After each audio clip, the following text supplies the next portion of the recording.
હું પંડ્યા આરતી આપ જોઈ રહ્યા છો spark today news. Devgadh Bariya નગરમાં આવેલા મંદિરોમાં રાજ્યકક્ષાના મંત્રીએ સફાઈ અભિયાન હાથ ધર્યું। પ્રધાનમંત્રી નરેન્દ્ર મોદી દ્વારા સમગ્ર દેશમાં સ્વચ્છતા અભિયાન ચલાવવામાં આવી રહ્યું છે, ત્યારે આગામી 22 જાન્યુઆરીના રોજ અયોધ્યામાં ભગવાન શ્રી રામના પ્રાણ પ્રતિષ્ઠા મહોત્સવ યોજાનારો છે।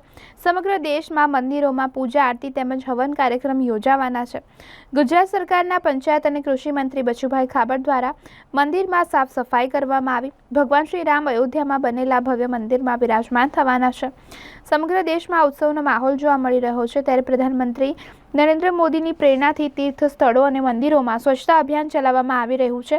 ત્યારે ઉત્તરાયણના પાવન પર્વ નિમિત્તે અનેક જગ્યાએ રાજ્યમંત્રી બચુભાઈ ખાબડ દ્વારા તેમના મત વિસ્તાર ખાતે સ્વચ્છતા અભિયાન અંતર્ગત સાફ સફાઈ કરવા પહોંચ્યા। મંદિરમાં દર્શન પૂજા અર્ચના કર્યા બાદ મંત્રી બચુભાઈ ખાબડ દ્વારા નગરમાં રામજી મંદિર, રણછોડરાયજી મંદિર, સ્વામિનારાયણ મંદિર સહિત નગરના તમામ મંદિરોમાં સફાઈ અભિયાન હાથ ધરી સાથે ઘરના સફાઈ અભિયાનમાં દેવગઢ બારિયાના સફાઈ અભિયાનના દેવગઢ બારિયાના મામલતદાર, સ્થાનિક નગરજનો તેમજ નગરપાલિકાના કર્મીઓ મોટી સંખ્યામાં હાજર રહ્યા। ઝાડુ લઈને સફાઈ કરવામાં આવી।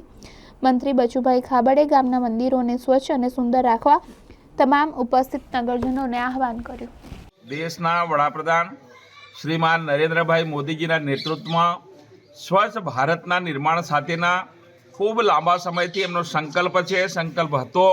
આજે દેશ સફાઈના માર્ગે પણ વળી રહ્યો છે અને આગામી 22મી તારીખે રામ મંદિરના નિર્માણનો ખુલ્લો પણ મૂકવાનો અવસર છે। એની પહેલાં અગાઉના દિવસોની અંદર સમગ્ર દેશના તમામ દેવી દેવતાઓના જે મંદિરો છે, દેવળો છે, એની અંદર પૂરા ભારત વર્ષના બધા જ મંદિરોની સફાઈ થાય એના માટે ભારત દેશના તમામ નાગરિકો, ચૂંટાયેલા વહીવટી તંત્રના, સંગઠનના સૌ સાથે મળીને સ્વચ્છ મંદિરો અમારા રહે એના માટે એક દિવસ માટેની પણ આવી આજીવન અવિરત અમારા આસ્થાના સ્થાનો બધા જ પવિત્ર રહે, એની સફાઈ રહે એના માટેનું અભિયાનની શરૂઆત 14મી તારીખેથી પૂરા ગુજરાત અને પૂરા દેશની અંદર જ્યારે દેશના વડાપ્રધાનના નેતૃત્વમાં અમે કરી રહ્યા છે, રાજ્યના મુખ્યમંત્રી ભૂપેન્દ્રભાઈ પટેલના નેતૃત્વમાં પણ અમે કરી રહ્યા છીએ અને એના ભાગરૂપે આજે દેવગઢ બારિયા રામ મંદિર ખાતેથી અમારા શહેરના અને ગામડાના ચૂંટાયેલા અને સંગઠનના અને અમારા મામલતદારશ્રી વહીવટી તંત્ર સાથે મળીને આ અભિયાનની અમે આજે શરૂઆત કરીશ